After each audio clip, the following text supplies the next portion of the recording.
Welcome to SK study family. SK study family रे समस्त को स्वागत। ए वीडियो रे नवम श्रेणी अर्थनीतिर प्रथम अध्यायर प्रथम पाठ आर्थनैतिक विकास प्रश्नावली डिस्कस करवा। जो पिला माने हम चैनल को प्रथम थर पे आसिचंती फटाफट सब्सक्राइब कर दियंतु आ पाखर थिबा बेल आइकन को प्रेस कर दियंतु सबुठु प्रथम वीडियो को देखिया पई। टाइम वेस्ट न करके स्टार्ट करबे चलंतु। ए वीडियो रे हमें क्वेश्चन नंबर 1 और 2 डिस्कस करबा। प्रथम क्वेश्चन नंबर 1 देखिबा। रहला क्वेश्चन नंबर 1 निम्नलिखित प्रश्न गुड़िकर उत्तर दियो। करू 8 जाए रही गोटे गोटे करके डिस्कस करवा। क्वेश्चन नंबर 1 रो क देखिबा। प्रथमे पर क्वेश्चन रही आर्थनैतिक विकास काहाकू कहा जाए। ताले आंसर हो कौनसी देशर अर्थनीति अभिवृद्धि को से देशर अर्थनैतिक विकास कहा जाए। नेक्स्ट क्वेश्चन रही अर्थनैतिक विकास पई केउ चारोटी शर्त पूर्ण हेबा दरकार। ताले आंसर हो अर्थनैतिक विकास पई निम्न शर्त पूर्ण हेबा दरकार। निम्न चारोटी शर्त पूर्ण हेबा दरकार। कौन कौन एगुड़ी कहला नंबर 1 रे मोट जातीय आय एवं मुंड पिछा आय रे क्रमागत वृद्धि। नंबर 2 जातीय आय सुषम बंटन।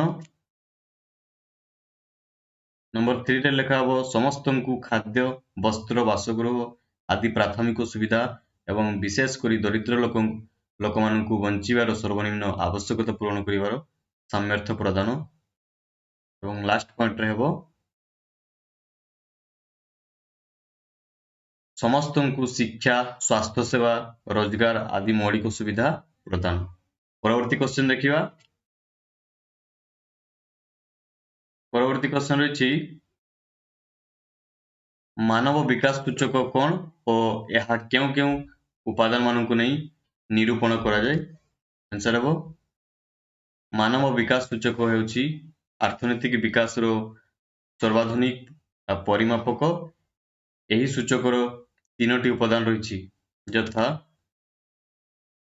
एगुड़ी कौन कौन ना जन्म समय आयुर संभावना साक्षरता हार और 3 रे मुंड पिछा आय।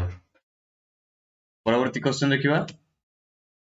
परवर्ती क्वेश्चन अछि अर्थ व्यवस्थार नामकरण किपरि होइथाय। आंसर हो अर्थ व्यवस्थार नामकरण अर्थनैतिक कार्यर निर्वाह संगठन और परिचालन पई एक सम्मिलित ढांचा को नहीं होइथाय। नेक्स्ट क्वेश्चन देखिबा। नेक्स्ट रही अर्थव्यवस्थार विभिन्न क्षेत्र विषय लेख। आंसर हो अर्थव्यवस्थार साधारणतः 4टी क्षेत्र रही सेगुड़िक है परिवार प्रतिष्ठान सरकार और वैदेशिक क्षेत्र। अर्थव्यवस्थार 4टी क्षेत्र रही परिवार प्रतिष्ठान सरकार और वैदेशिक क्षेत्र। बिट नंबर 1 देके लिखा हो ना परिवार एक घरे बास करुवा और एकत्र रंधन करी भोजन करुवा व्यक्ति माने एक परिवार सदस्य। सेकेंड पॉइंट प्रतिष्ठान यह होची अर्थव्यवस्थार एक मौलिक उत्पादनकारी संस्था। नेक्स्ट बिट नंबर 3 रे सरकार अर्थव्यवस्थार कार्य को सुचारू रूपे परिचालना और नियंत्रण करुवा संस्था को सरकार कहती। उत्पादन पई से सुविधा सुजोग देइथंती।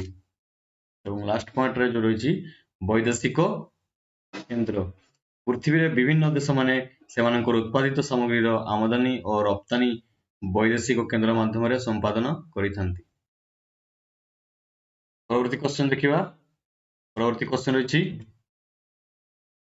पूंजीवादी अर्थव्यवस्था विषय रे सम्यक धारणा दियो।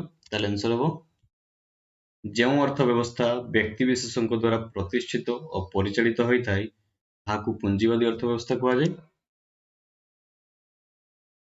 यही अर्थव्यवस्था को मुक्त बजार अर्थव्यवस्था कह जाए। यह लाभ आशा रखी कार्य करिथाय। ताले और लास्ट पॉइंट रहबो युक्तराष्ट्र अमेरिका जापान यही अर्थव्यवस्थार उदाहरण।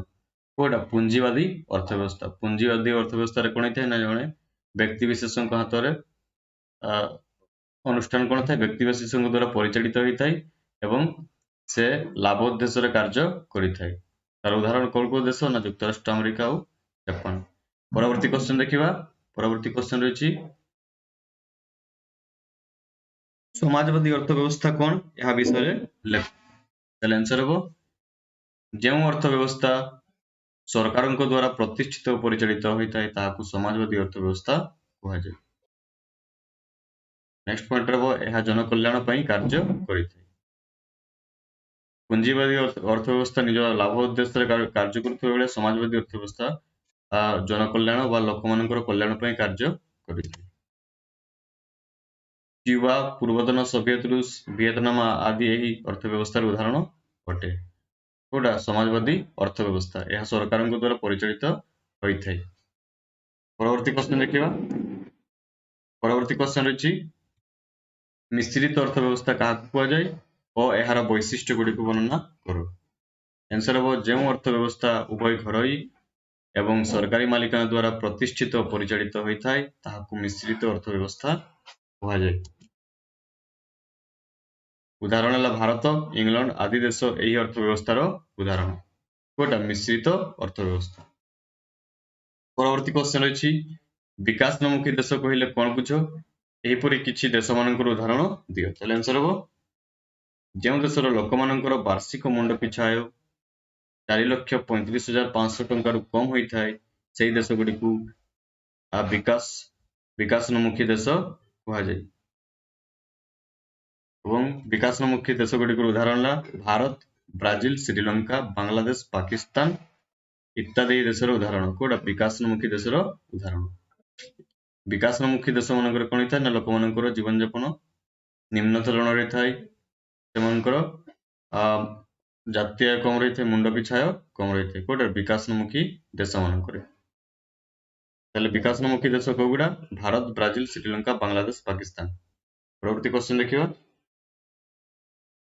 परवर्ती क्वेश्चन रहिछि विकसित देशर संज्ञा दियो। ताले आंसर हो जेउ देशर लोकमानकर वार्षिक मुंड पिछा 4,35,500 टंका बा ताठरो अधिक होइथाय ताहाकु विकसित देश कहा जाय। ताले विकसित देशर उदाहरण देखिबा युक्तराष्ट्र America Japan Germany Australia Africa इत्यादि यही देशर उदाहरण। ताले एगुडा विकसित देशर उदाहरण। एगुडा इंपोर्टेंट क्वेश्चन विकसित देश और विकासोन्मुखी देश बारंबार एग्जाम रे पड़ी थाए। क्वेश्चन शॉर्ट क्वेश्चन में पड़ी थाए युक्तराष्ट्र अमेरिका विकास अनुसार क्यों देश अंतर्भुक्त। ताले युक्तराष्ट्र अमेरिका विकसित देश जापान जर्मनी एगुडा विकसित देश भारत पाकिस्तान श्रीलंका एगुडा विकासोन्मुखी देश। परवर्ती क्वेश्चन रहिछि भारतीय अर्थव्यवस्था विषय रे संक्षेप रे आलोचना करो। आंसर हो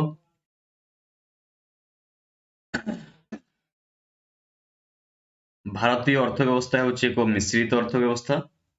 अर्थव्यवस्था गोटा। नेक्स्ट पॉइंट एथिरे तीनोटी अर्थनैतिक क्षेत्र कार्य करुछि यथा सरकारी क्षेत्र घरोई क्षेत्र एवं मिलित क्षेत्र। परवर्ती क्वेश्चन रहिछि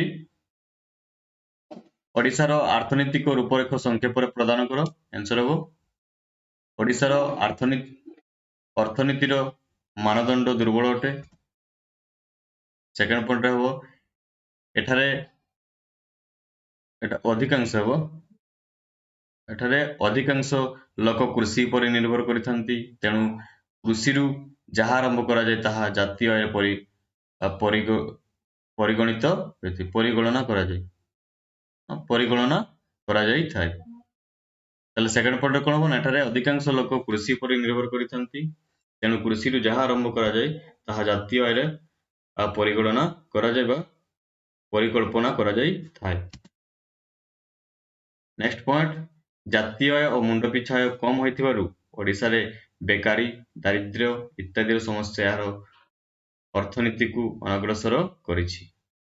परवर्ती क्वेश्चन देखिबा। परवर्ती क्वेश्चन अछि क्वेश्चन नंबर 2 और क्वेश्चन नंबर 1 सरी जाइछि। एबे क्वेश्चन नंबर 2 देखिबा। संक्षिप्त विवरणी प्रदान करो।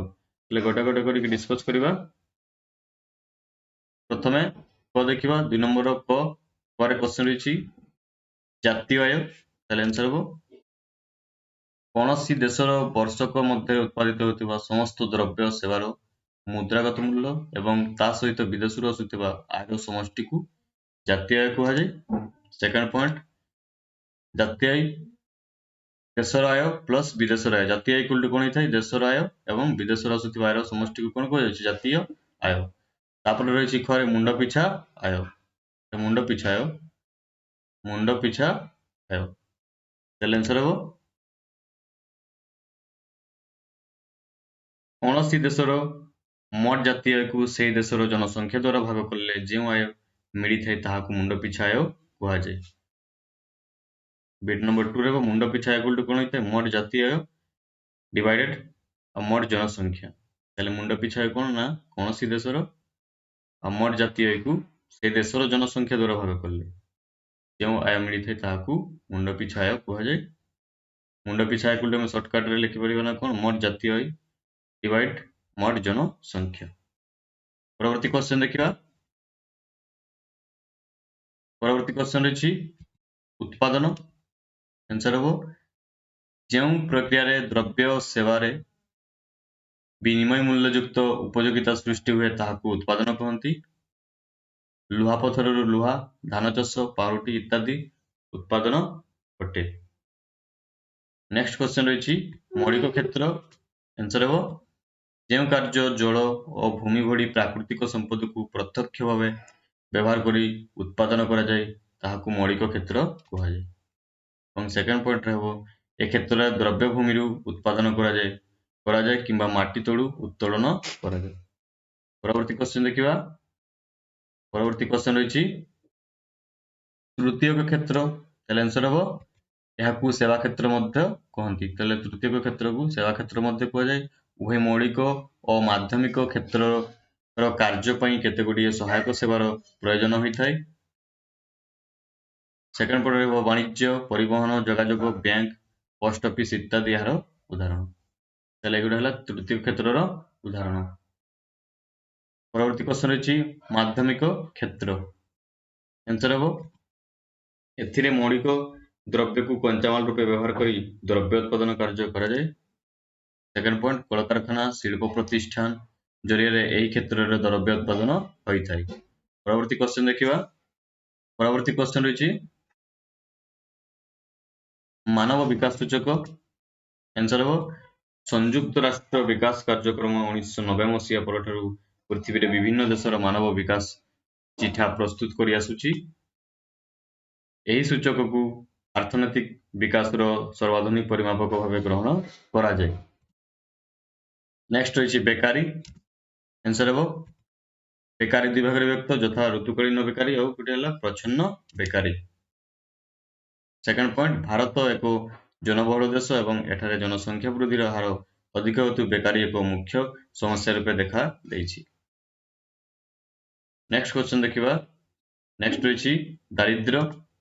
आंसर हो साधारणतः मनीष आर्थिक अनाटन रे रहिले याकू दारिद्र्य कहंती। सेकंड पॉइंट जो व्यक्ति माने खाद्य वस्त्र बासगृह पाइ नथंती सेमानकु दारिद्र्य सीमा रेखा तळे रहिचंती बोली कुहा जाय। परवर्ती क्वेश्चन रहिछि अणपारंपरिक अर्थनैतिक क्षेत्र। आंसर हो केतेक प्राकृतिक संबल रहिछि जाहाकू व्यवहार करी चलिले शेष होई जिवो याकू अणपारंपरिक अर्थनैतिक क्षेत्र कुहा जाय। तले उदाहरण कोन कोन पेट्रोल और कोयला। परवर्ती क्वेश्चन देखिबा। परवर्ती क्वेश्चन रहिछि संचय पुंजी गठन।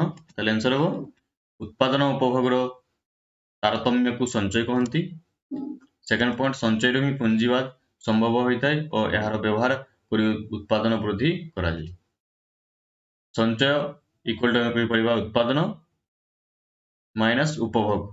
तले उत्पादन और उपभोग रो तारतम्य को जो पार्थक्य रहुछि ताको कहै छै संचय। तापर देखिबा वीडियो लास्ट क्वेश्चन लास्ट रही उपभोग आंसर हम जीवन धारण करबा पई द्रव्य सेवार उपयोग को उपभोग कहती